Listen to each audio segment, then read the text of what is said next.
Very strange. The whole thing is very strange.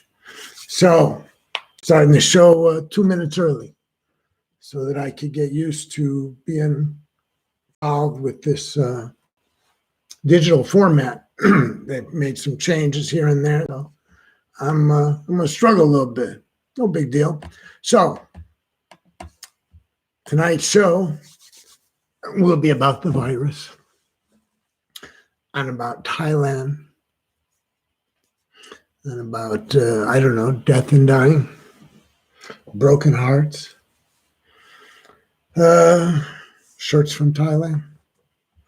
So, it's almost 6 p.m. That's when we officially begin. In the meantime, I'm kind of testing stuff, making sure it works. I've been away a long time, number one. AJ's not here, number two. My producer's here, but, she's been away from all this for a while. So just kind of working my way through here. So, all right, without AJ, you're my number one viewer. There were a lot more during the promo. Okay. So, 5:59 and counting.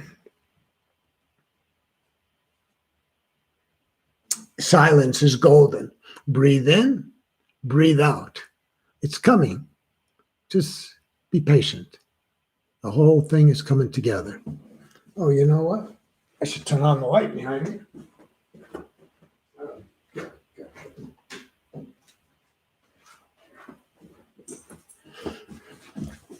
You can see we have a new set.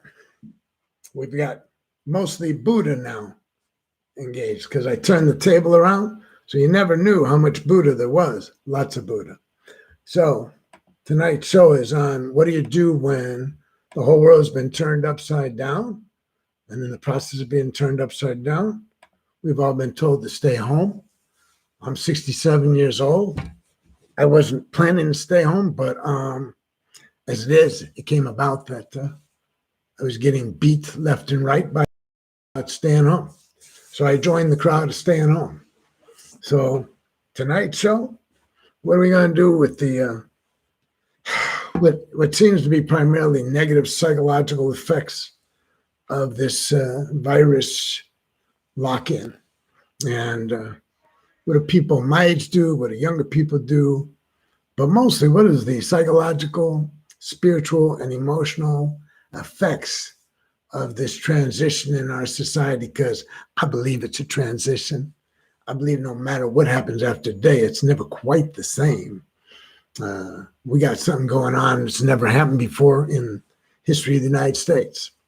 So why would you expect it to not transform the society in some kind of way, shape, or form? Hey, Jessica. So, yeah. But in the meantime, it's transforming us as we speak. This lady was videotaping a Costco. I don't know. It was on the air yesterday. It was an employee. So she had her video camera on as people were, as the door was open at Costco, and she did this thing so that as everybody came in, she was ready. And about 50 people came flying through the door with their cards. I mean, they were racing to the toilet paper. She was laughing.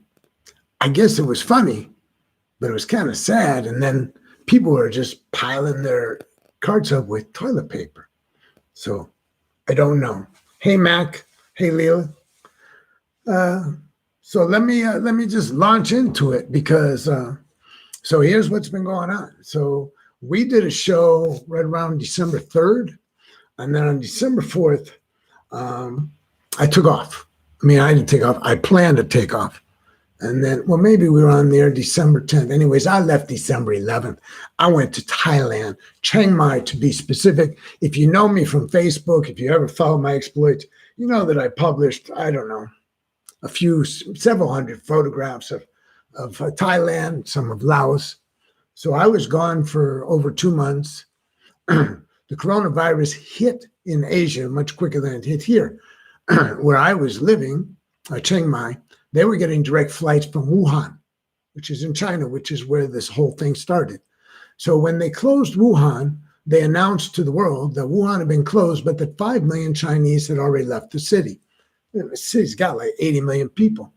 So, so Chiang Mai had direct flights from Wuhan, so they kind of went on high alert.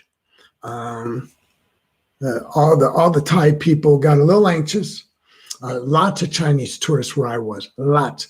All the signs and all the shops would be in Thai, English, and Chinese, or Thai, Chinese, and English. And they did that because there's so many tourists from China. There's probably more of them than there were Anglos, what they call Farang, by the way. So, so I'm there, and the whole thing begins to explode. And people are taking precautions in Thailand. Well, I would go to immigration to try to extend my visa, and they would they put me in the regular line. But if you walked up with a Chinese passport, they were now diverting you to a different line in the next building over. And then when you came through immigration in the airport, it would say citizens, foreign nationals, Chinese. They were directing the Chinese to their own specific area for immigration purposes.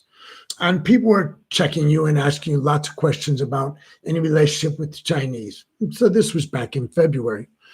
And the Bangkok Air, which I flew to Laos, everybody was wearing the mask. I mean, not everybody, the staff. And the announcement, when the captain talks, one of the announcements was, our staff are going to be required to wear the mask during the flight as a precaution. And again, that was back in February. So, and I walked into a hospital in Chiang Mai to visit somebody. Everybody, I mean, the janitor, everybody had a mask on. So I was pretty acclimated to the anxiety associated with it in Thailand. Laos also. And then I come back here, and by the way, I flew, my flight was canceled by American edict. So the United States declared that no flights would be accepted from Hong Kong for 3 months. My flight home was through Hong Kong. So I had to scramble, and I had to come back through Korea. And I did, and I came on Korean Airlines, and it was nice. It was pleasant, but I had only been back about a week when KL had a flight attendant diagnosed with the virus, and the shit hit the fan in Korea. Meantime, people here were pretty cavalier about this, so I have no comment on that. I didn't really care because I wasn't thinking that much about it myself. I was home, and I was safe.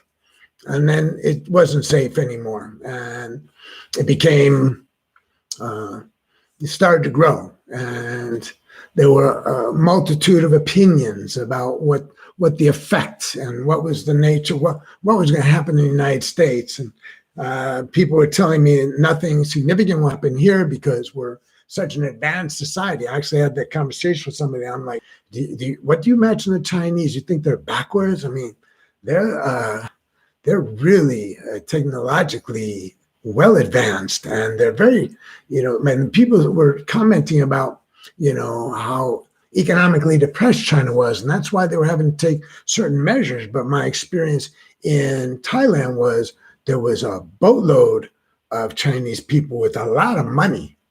They were tourists. They were everywhere.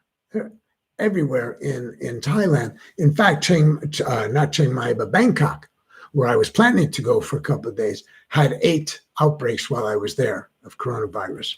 So I canceled my trip there, not because I was that concerned, but my travel companions were monks from Laos and Myanmar and Thailand, and they had some anxiety about going. So we went to Laos for 2 reasons. One, the immigration office said I had to leave the country pursuant to their visa rules. I had to leave Thailand in order to come back to Thailand and extend my visa.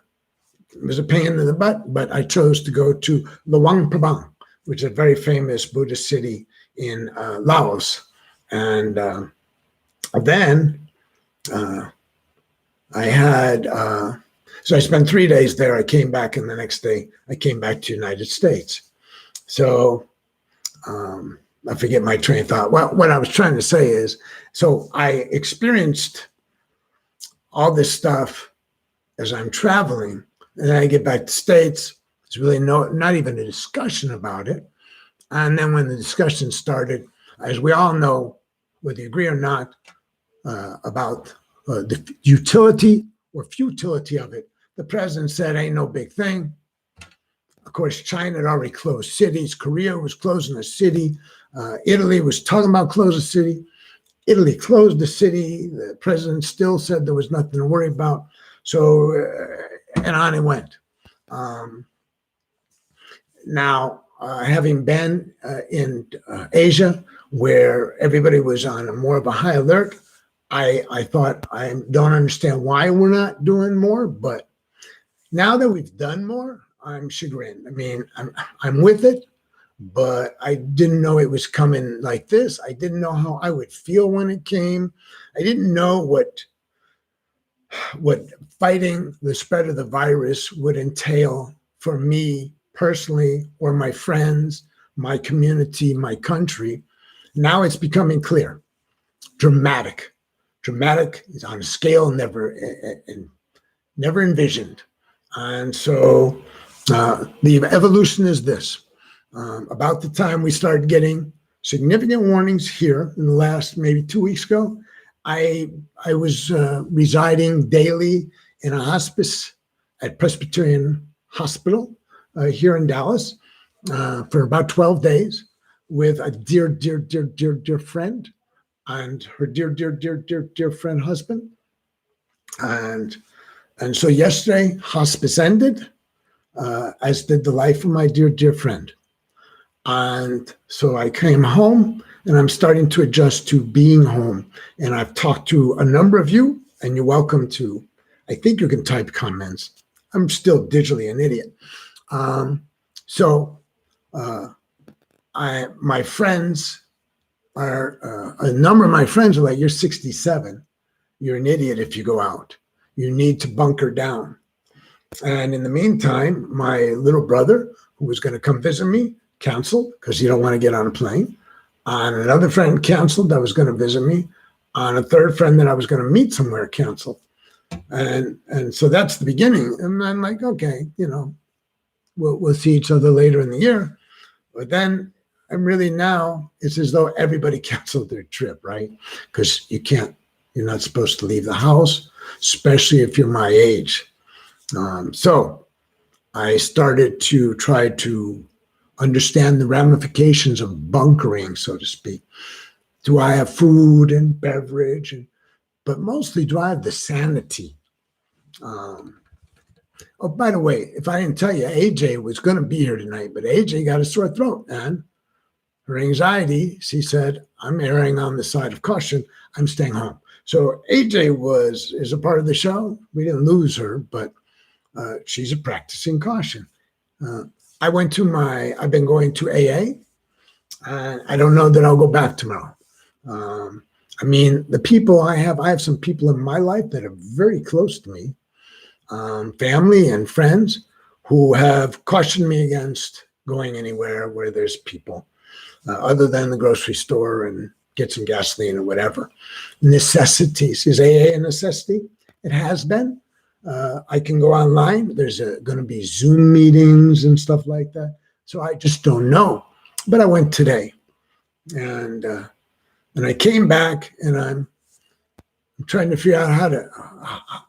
I hadn't yet decided to bunker down. So I called some friends about some various issues. Everybody else was already bunkered. I wasn't. And everybody's like, well, you better. You need to. And then I watched the president's press conference today, and they were very clear. We all need to stop moving around. We need to get in our homes. We haven't been ordered to yet, but we probably will be, because you're going to have to be. Because right now, one jurisdiction says everything's closed. Another jurisdiction says, well, we recommend everything closed, but we're not mandating. So there's going to be this checkerboard, and it's not going to be practical as a means of fighting checkerboard when we're also close in proximity.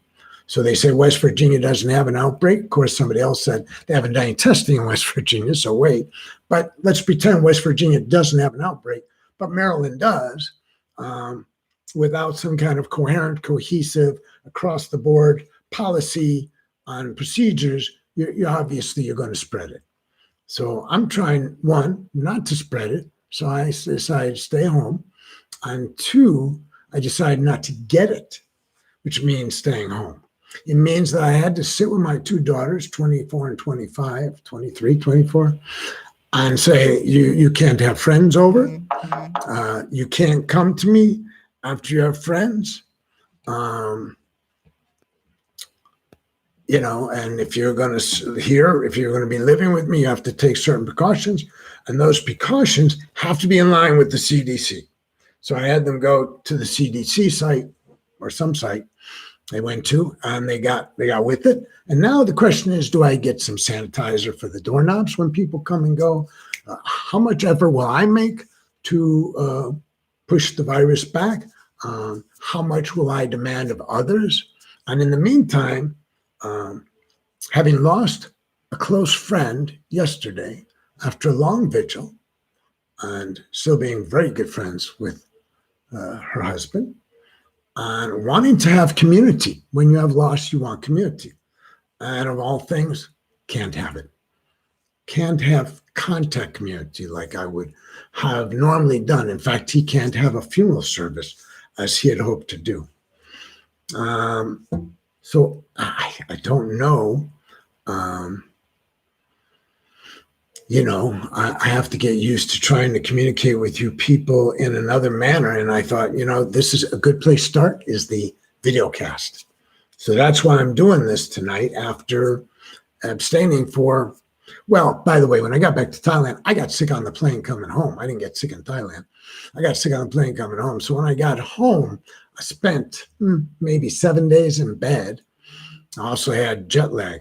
And then I just, I couldn't sleep. I jet lagged, so I was still sleeping. Thailand's 13 hours ahead. So right now it's 7:15 in the morning. So that was all screwing me up. So I was home, and then as soon as I started getting mobile and feeling good, my friend went into the hospital and hospice. So I segued from being home, being harbored, anchored, to being there. And now today, my first day of, what do you do with myself? I have no clue. I have a great deal of things recorded on my TV. Okay, so I'm not at risk. I love TV. Other people are hunkering down with books and stuff. Not me. I'm hunkering down with television. Okay, movies on my television. I got Netflix as a backup. And then my daughter, she's got a lot of food stored up because she started Nutrisystem lately. So if I don't want to go out and I'm willing to eat Nutrisystem, I'm good as gold for the time being, because there's enough for both of us for the next month. And now I've been to the store and I've bought stuff. I haven't encountered any difficulties, but I wasn't shopping for some of the stuff that I hear is so much need, desperation. I happened to buy toilet paper about 2 weeks ago at Sam's Club before anybody else was looking for it. It wasn't in particular high demand. It was sitting there. I got some because we needed some, not because I was planning. I was planning that we should have toilet paper in the house, and we shop at Sam's back most of the time. So we happen to have some. Plus, we have 2 toilets, 2 bidets. Bidets are very helpful. Cuts down on how much toilet paper you need. So I'm set for the most part of that kind of stuff. I don't know about food, but we're cool. We're cool. The whole thing comes down to now, what is my community? What is the effect of this on me mentally and emotionally? Part of me says, well, you know, everybody's doing it and I'm mentally strong, so I'm good. I'm good. I can handle this, and I can handle it. I can handle it without drinking or drugging. What I'm not sure I can do is I'm not sure I can handle it well. I'm not sure I will handle it with all the grace that I expect of myself. And by that, I mean internally. Externally, I'm going to be gracious to people. I'm not going to be unkind, but I will probably end up at times fighting with myself about being unkind and lacking grace towards me, because, you know, when I'm lonely And I don't know that the phone, I've been making calls. I don't know that the phone does it. So if the phone don't do it, what am I going to do? Somebody said I can't hear anything, so I don't know how to fix that. I'm sorry. I just realized that people were commenting, and I didn't know it. So, apparently, I think I'm getting critiqued. Maybe I shouldn't have read. Okay, back to the story. So, everything's unfolding on just listen. 67 years. If I was in this mindset, loss, difficulties, emotional turmoil, chaos, I would have the option of sitting with friends, going out to eat with them. They might have wine. I'm not going to have wine. I don't drink wine. I don't drink alcohol. I don't get high anymore. But I would have that option with people, friends in or out of the program. And I don't have that option. Starting today, that's off the table. I'm not doing it pursuant to all the recommendations and comments from friends, not doing it even if I could. Now, we don't really have a restaurant that's supposed to be open. So that kind of takes it, helps the commitment, but it doesn't help my emotional well-being.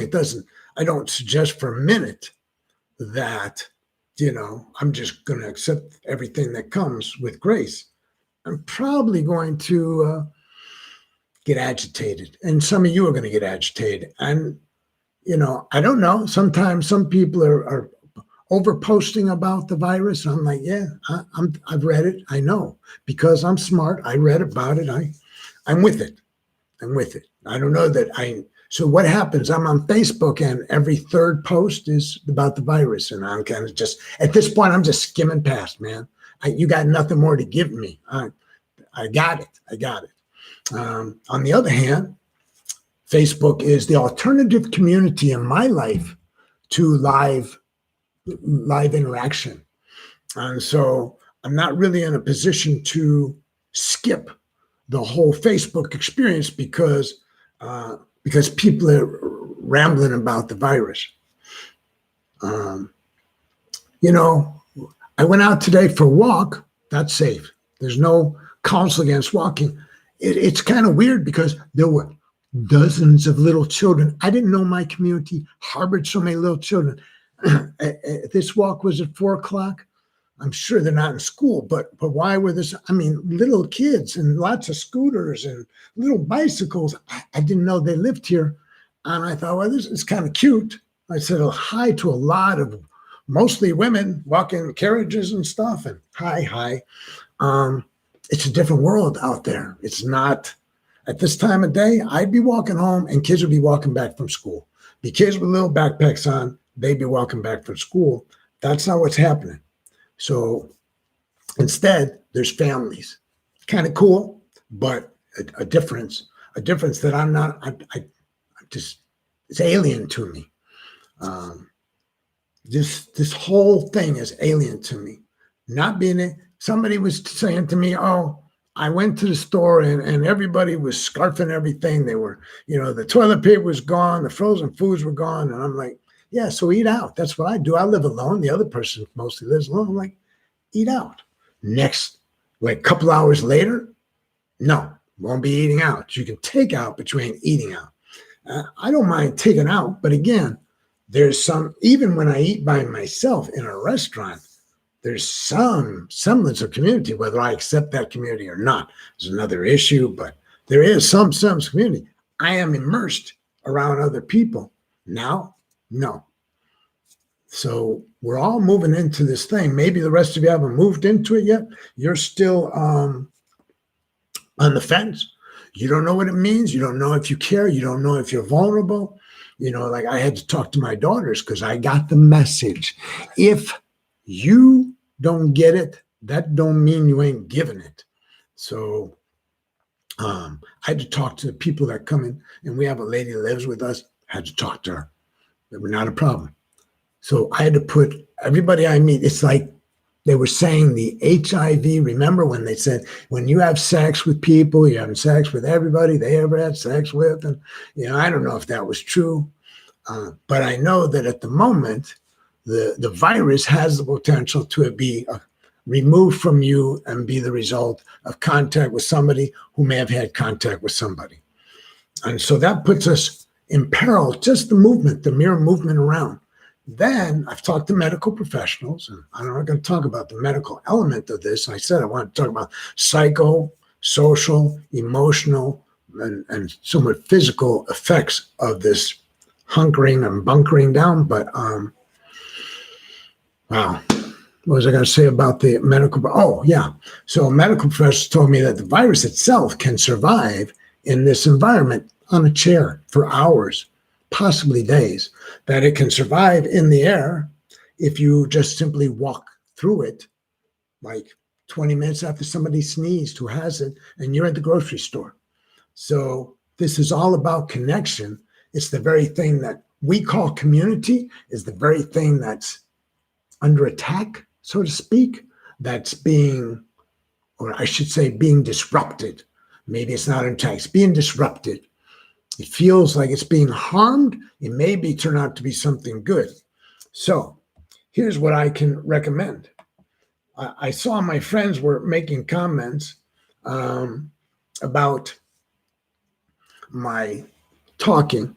And I'm, by the way, I am the only one talking. And I'd like to tell you a little bit about Thailand too. Oh, by the way, lots of new tattoo work, right? Some of you were on Facebook with me. Thailand was something else, man, I'll tell you. So anyways, I digress. You can type in concerns, answers, comments. I'm trying to monitor 3 things. Ken Goldberg's Law and Disorder, where it's broadcasting on Facebook. Ken Goldberg's YouTube channel, although somebody said they sent me a private message, said they're not able to type in, but I don't know why. And then my own personal Facebook. So we're in some way, shape, or form, I'm in those 3 and I'm monitoring it. But I think if somebody did want to say something, I would get it. Otherwise, I guess you could text me if you know my thing. Well, my thing is 214-690-7797, right? So what is that? 214-690-7797. You could text comment, right? 7797, enter. See if that works. And try it there. So I babbled some, and if nobody has anything to say, I will go ahead and continue rambling. My ramble would be that I feel threatened by the virus, the potential physical disability that's associated with it. Man, they had a guy on CNN, very religious guy. He was in the hospital, just coming out the other side of the virus, looked like hell, sounded like hell, kept saying, "Thank you, God, for bringing me through. I know God." I'm thinking, you didn't thank the doctor. You need to be thanking some doctors. But he looked bad. And he was about 45. And I'm thinking, okay, I'm going to stop being cavalier about this, take it seriously. So I don't want to be harmed physically. I don't want to flip out in the quiet moments of the night emotionally and psychologically because I'm not connected. But that's going to be a personal deal. I have a great meditation practice. By the way, some of you will see for the first time my meditation area. I have a statue of Kuan Yin behind me, and I have many Buddhas, and I have, let's see, do I know how to do this? Okay, Buddhas, Chinese and Japanese stuff, drums from Tibet. The other one's hidden somewhere, and then there's a bunch of Buddhas there. And then you got Kuan Yin back behind me. Kuan Yin is a Chinese Buddha. So I think that the longer this goes on, either the better adapted we'll become or the more maladapted we'll become. Will people begin to act out badly? Will they start to sneak out because they're not coping? Will they start drinking or drugging more? What will people be inclined to do? And what about just the personal element? What do I if I'm not flipping out, but it's the middle of the night, and it's not because it's the middle of the night I'm flipping out, it's because it's been all day and half the night I haven't had much contact with the human race. I mean, my friends are bunkered down. They're not going to, my closest friends are not going to see me. Not because they don't want to, because they're all adhering to this, and they're all my age group, by the way. So, nice thing about Thailand is I hung out with a bunch of young guys. So, all right. So, I've opened myself up to any comments or criticisms about the virus. Now I'll just give you a quick rundown about Thailand. Well, let me check somebody's. Oh, let's see. Okay. Did anybody? No. So I had a friend. Some of you know the story, and maybe you'll razz me for it. Anyways, I used to live in a temple and visit a temple in Arizona when I lived in Tucson, Wat Buddha Metta, and I lived there for 4 months, a little over 4 months. And one of the monks I lived with was Ajahn Prita. Ajahn means teacher. Prita was his name. And Ajahn Prita stayed for about a year. And so I lived with him every day when I lived in the temple. And then he went back to Thailand and took over a temple. He became an abbot. That's the top guy. That's the one who runs it. And he invited me. I happened to reach out to him. He doesn't speak English.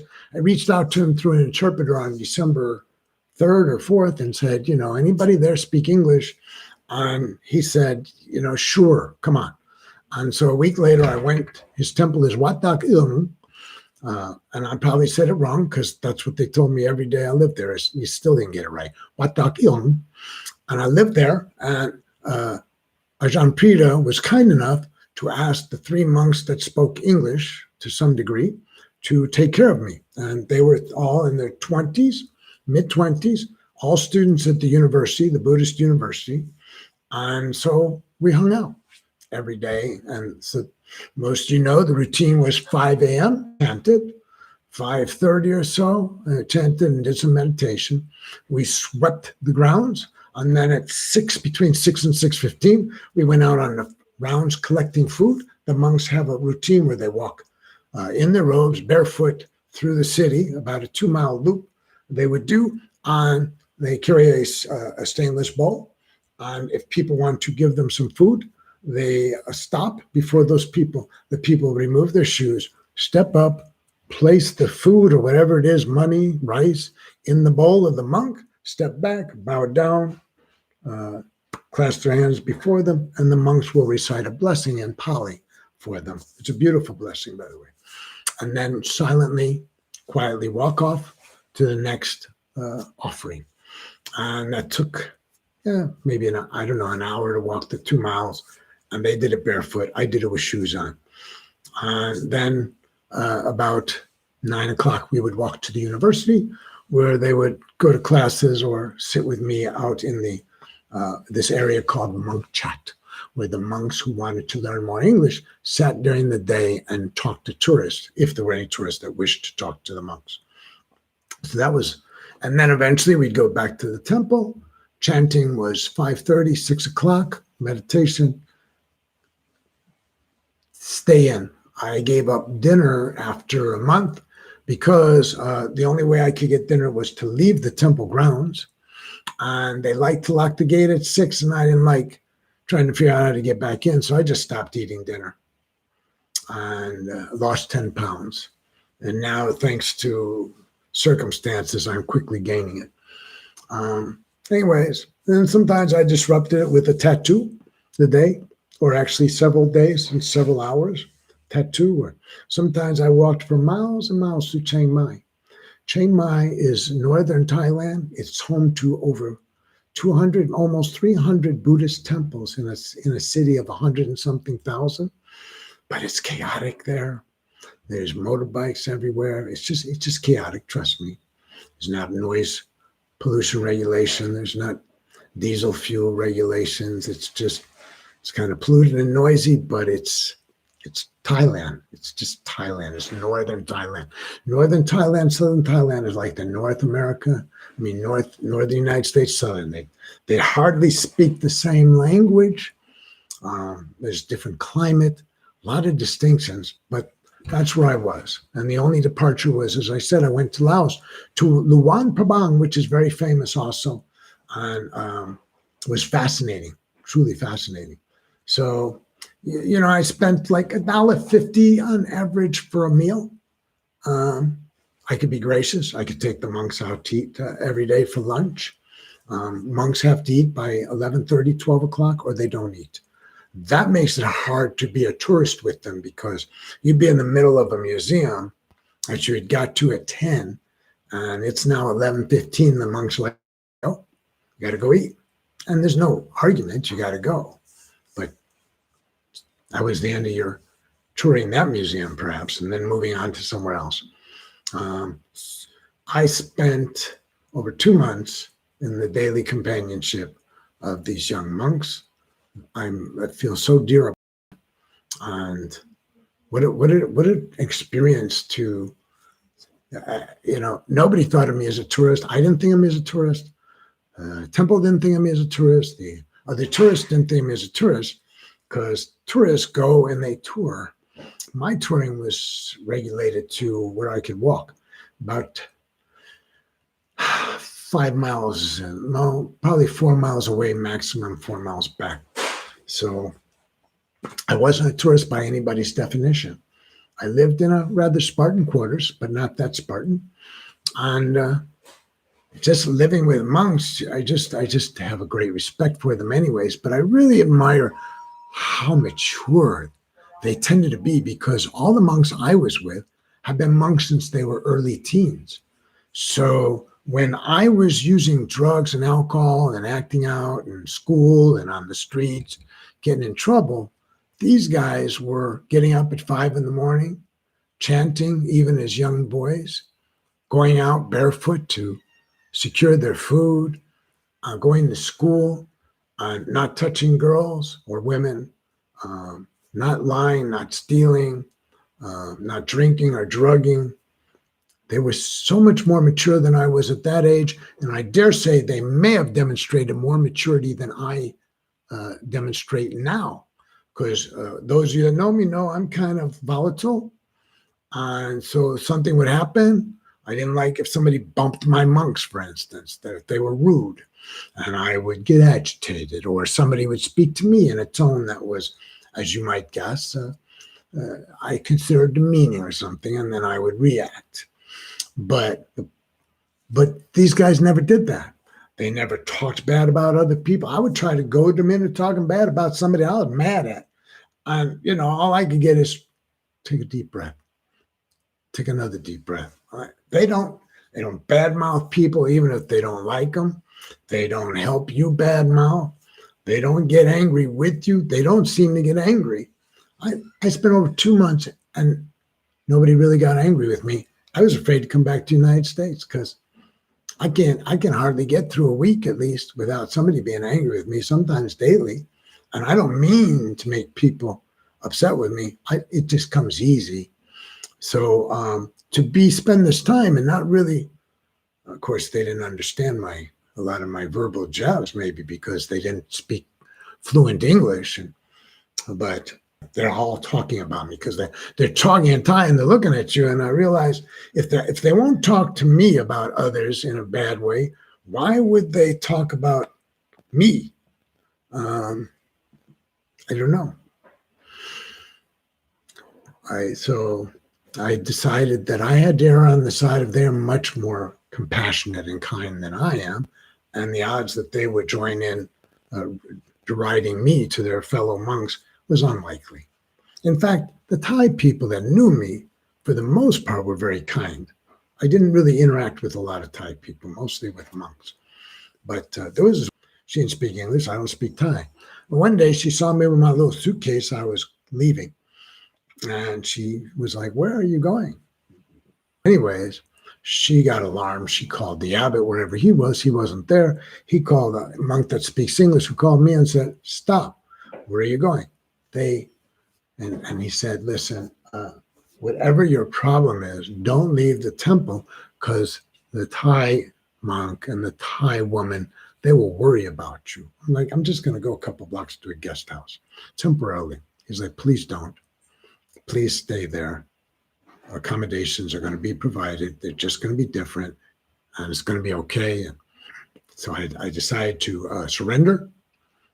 And then I was kicked back into my regular quarters 3 hours later when I found out that the reason I was being moved had been canceled.